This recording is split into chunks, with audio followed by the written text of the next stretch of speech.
All right, y'all, we are going into week 7 of The Artist's Way. We're over halfway through. This week was about recovering a sense of connection. It says, we turn this week to the practice of right attitudes for creativity. The emphasis is on your receptive as well as active skills.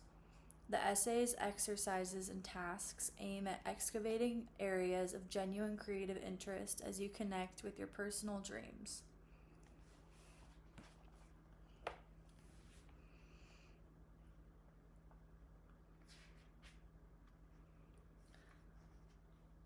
The first section is about listening. Art is not about thinking something up, it is about the opposite, getting something down.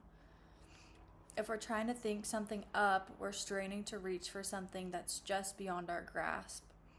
When we get something down, there is no strain. We're not doing, we're getting.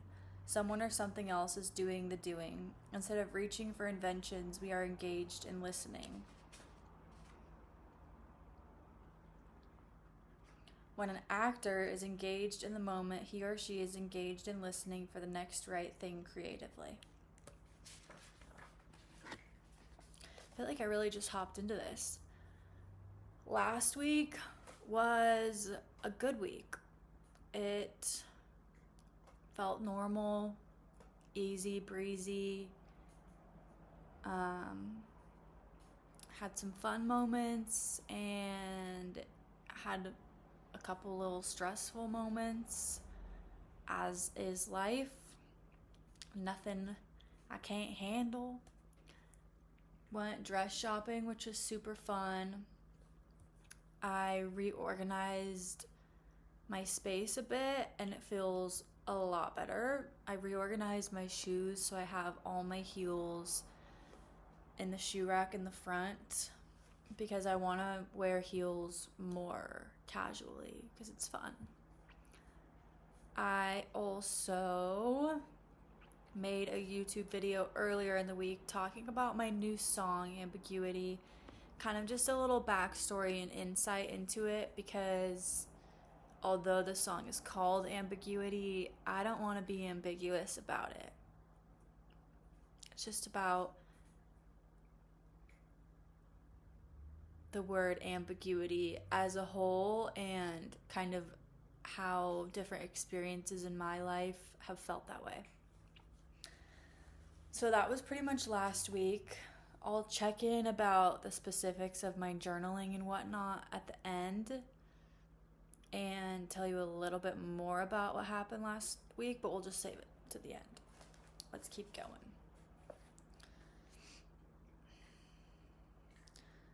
So kind of going back to what I was saying before about getting something down, it also talks about dropping down into the well and how art lives under the surface of like our normal consciousness. Also, I've touched on this in previous videos, but I just keep telling myself this because I can tend to fall into the trap of thinking that art is logical when it's not. And the more creative you become, the less logical you become.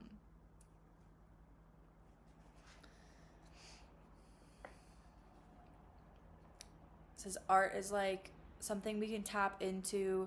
We hear what's down there and we act on it.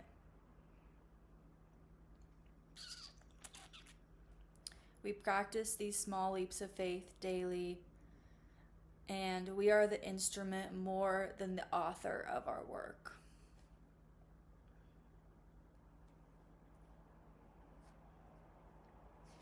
It also says the creator will hand you what you need for the project. The minute you're willing to accept the help of this collaborator, you will see useful bits of help everywhere in your life. Be alert. There is a second voice, a higher harmonic, adding to and augmenting your inner creative voice. This voice frequently shows itself in synchronicity. You will have the experience of finding things, books, seminars, tossed out stuff that happen to fit with what you're doing. And then I wrote down, expect help to come, expect to be guided in whatever you desire. Expect the universe to support your dream, it will. And then it talks about perfectionism. The first time I read this book, I struggled a lot with this, and I think I've made so much progress in this area. It's really even a hard thing as someone who tends to be perfectionist to say, like, I've made progress in this, but I do feel like I've made progress in my perfectionism.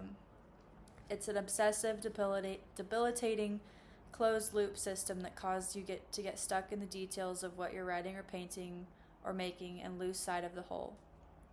It's the refusal to let yourself move ahead. Sometimes your idea of something being complete isn't 100% accurate. It might be complete a lot sooner than you think, and it might be perfect as it is. We correct our originality into a uniformity that lacks passion and spontaneity. The perfectionist is never satisfied. The perfectionist never says, "This is pretty good. I think I'll just keep going." To the perfectionist, there's always room for improvement. The perfectionist calls this humility. In reality, it is egotism. It is pride that makes us want to write a perfect script, paint a perfect painting, perform a perfect audition monologue. Perfectionism is not a quest for the best. It is a pursuit of the worst in ourselves, the part that tells us that nothing we do will ever be good enough and that we should try again. Rough, but true. At a certain point, you have to let go and call it done. I can't talk today. But because I'm letting go of perfectionism, that's okay. Okay. Anyway.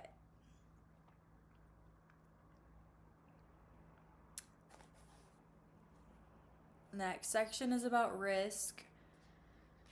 Just talks about in order to do something well, you have to first be willing to do it badly.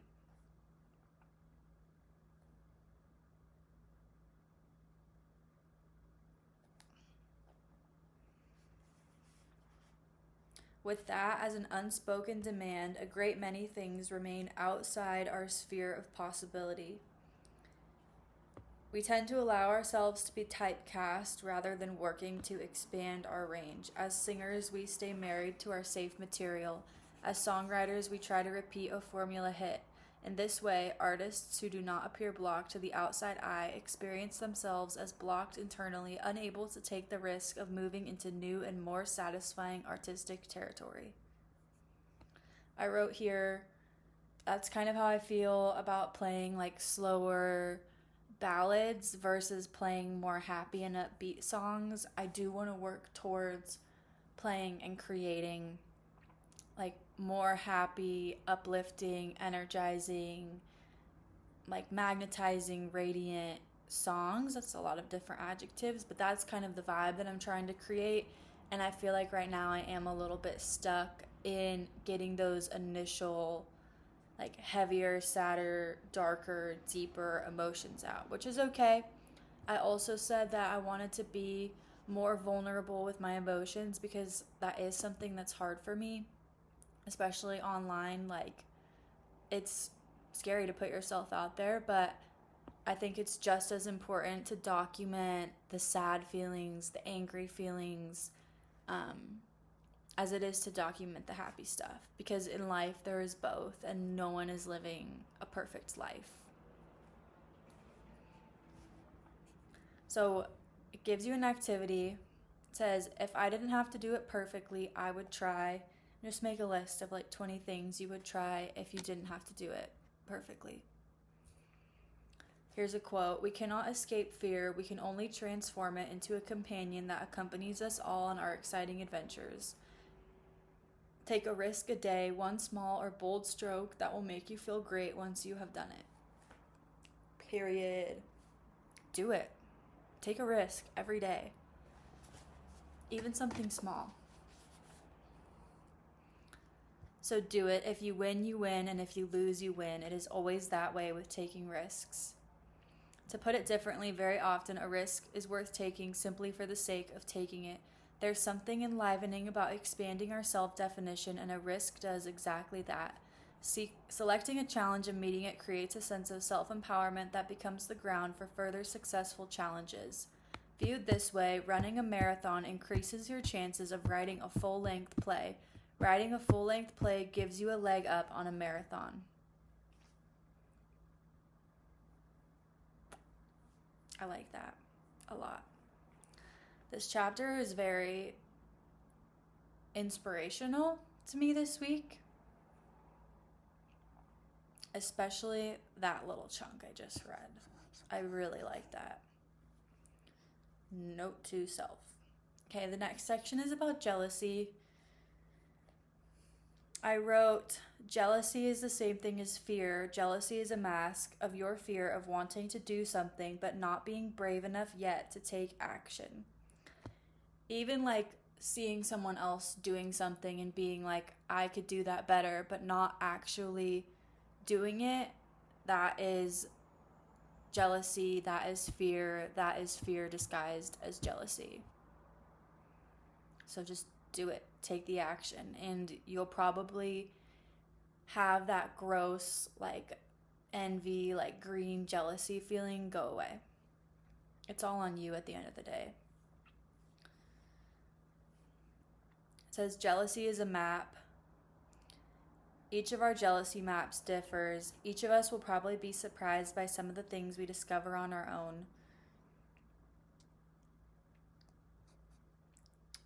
I took an unhealthy interest in the fortunes and misfortunes of women playwrights. I was their harshest critic until I wrote my first play. With that action, my jealousy vanished, replaced by a feeling of camaraderie. My jealousy had actually been a mask for my fear of doing something I really wanted to do but was not yet brave enough to take action toward. Just reiterating that. It's really not a bad feeling, but it does tell you I need to do something about this and I don't want to continue feeling this way. So who does? It's not a great feeling. Jealousy is a stingy emotion. It does not allow for the abundance and multiplicity of the universe. Jealousy tells us there is room for only one poet, one painter, one whatever you dream of being. The truth is that there's room for all of us. Jealousy strips us of our will to act, but when action holds the key to our freedom. And then I had this quote I highlighted, with courage you will dare to take risks, have the strength to be compassionate, and the wisdom to be humble. Courage is the foundation of integrity. And then it asks you to do a jealousy map. So write someone you're jealous of, sister, friend, a specific person, maybe not your friend, a family member, a famous person, literally anyone. Write who, and then write why, and then write the action or the anecdote to how you can fix it. So an example is, she puts, my friend Ed, why he writes good crime novels. Anecdote, try writing one. It's pretty straightforward. I feel like in order to do this exercise, I did have to sit for a little bit because, I don't know. I don't want to say I'm not jealous of anyone because that's just like not true. I definitely have those like fleeting moments, I guess, but I feel like I've worked really hard to create a life that I love and that I'm proud of, and I think there are specific things that I see in other people, like certain traits that I wish I had, and so that's kind of what I did my map around. But it took a minute to like sit there and go deeper and like think about who I'm jealous of. I feel like I at that point had not put too much thought into that, to be honest. It says green is the color of jealousy, but it is also the color of hope. When you learn to harness its fierce energy on your own behalf, jealousy is part of the fuel towards a greener and more verdant future. Yes.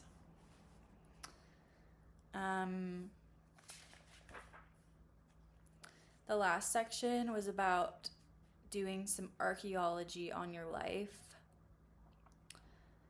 It's different exercises that, we've kind of touched on before, but a little different. So some examples are: as a kid, I missed the chance to blank. As a kid, I lacked blank. As a kid, I could have used blank. As a kid, I dreamed of being blank. As a kid, I wanted a blank. In my house, we never had enough blank. As a kid, I needed more blank. I am sorry that I will never again see blank. For years, I have missed and wondered about blank. I beat myself up about the loss of blank. I invite you to go deeper with these questions. And yes, it is hard, and it is going to bring up some, difficult emotions. But in life, there is balance of good and bad, and getting to the bottom of these will help you be happier and have more peace in your life. And I know we all want that, so just try it out.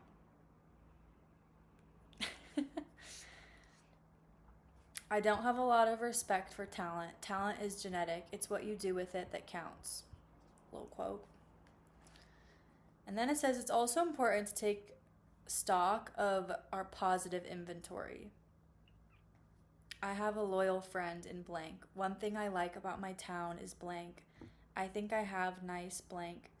Writing my morning pages has shown me I can blank. I'm taking a greater interest in blank. I believe I'm getting better at blank. My artist has started to pay more attention to blank. My self-care is blank. I feel more blank. Possibly my creativity is blank. So that was a fun little exercise. And then we have our tasks for the week.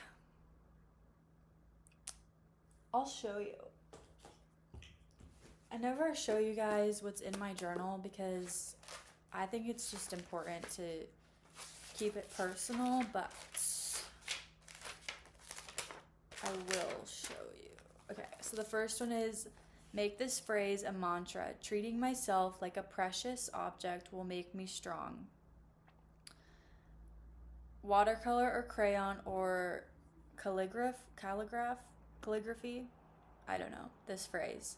Post it where you'll see it. We tend to think being hard on ourselves will make us strong, but it is cherishing ourselves that gives us strength. That's what I did. Am I an artist? I don't know, but it's fun. I like the bow. Give yourself, so this is the next task, give yourself time to listen to an album just for joy. You may want to doodle as you listen, allowing yourself to draw the shapes, emotions, and thoughts you hear in the music. Notice how just 20 minutes can refresh you. Learn to take these mini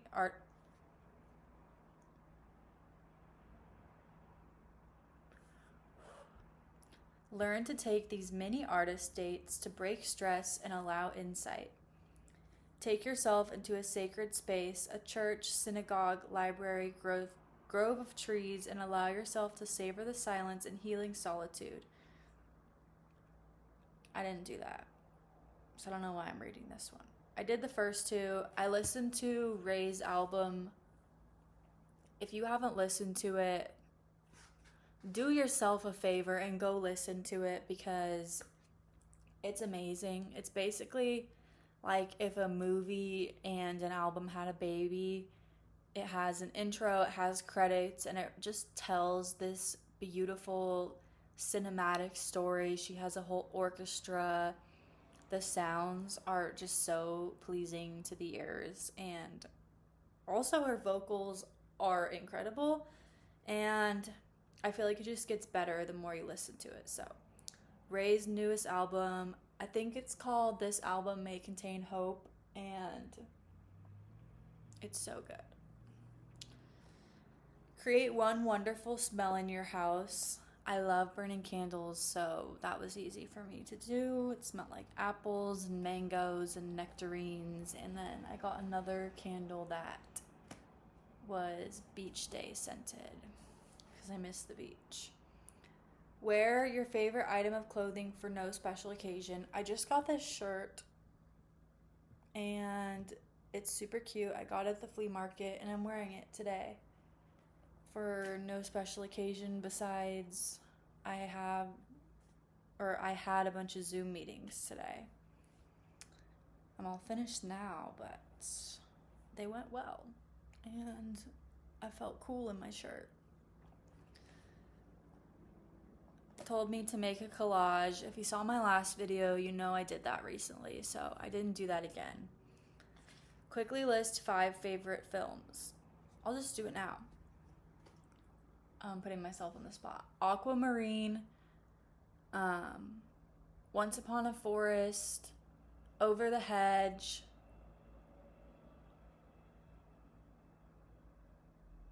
Grease, Mary Poppins,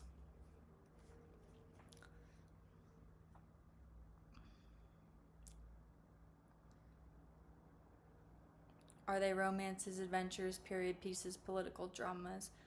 Romances, adventures, mainly that. Oh, also the Amy Winehouse movie is so good. I watched it on the airplane coming back from Portugal. I was sobbing. I love her so much.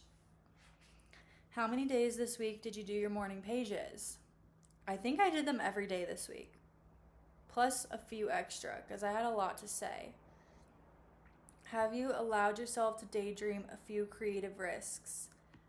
Yes, and I took kind of a big risk last week.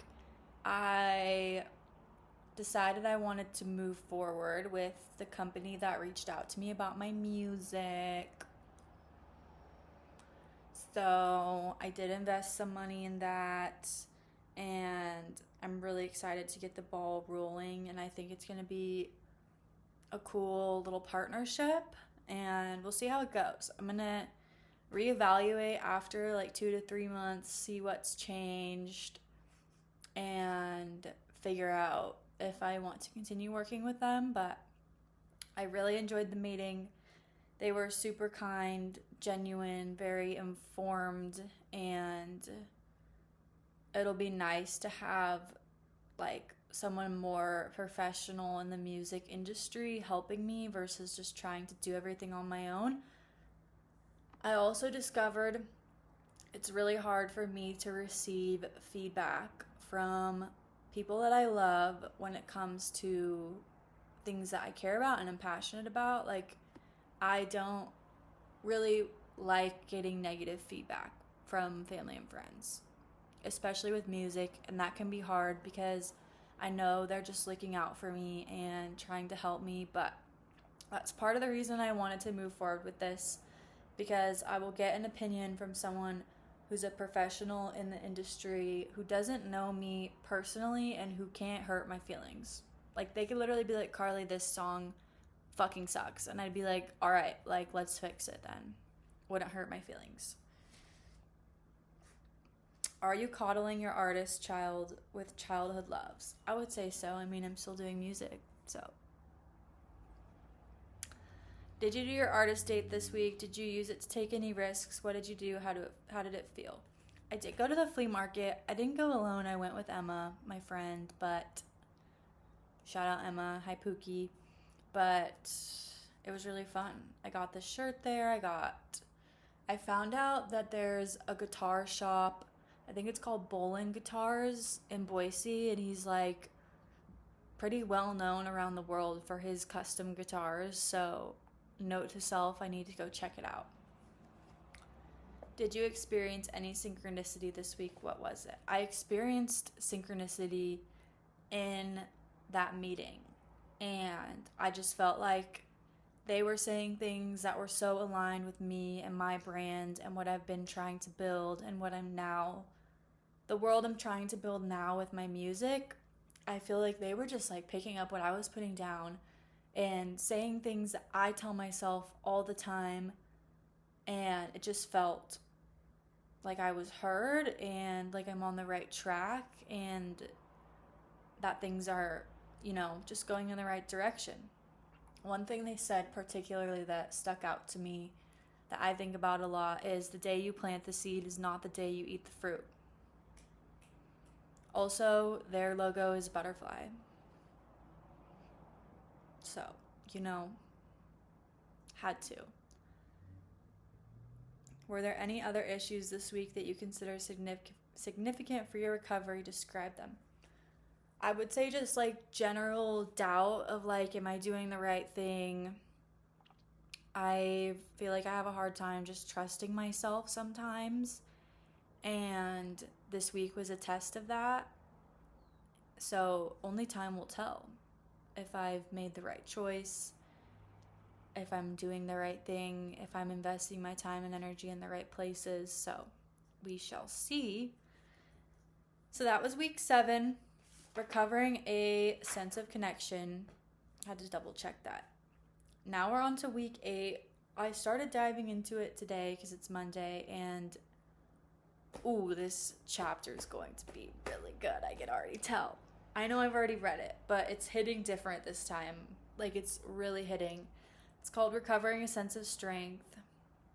This week tackles another major creative block, time. Not even going to read the whole thing. You're going to have to wait until next week, but that was week 7. Now we're on week 8, and let's freaking party.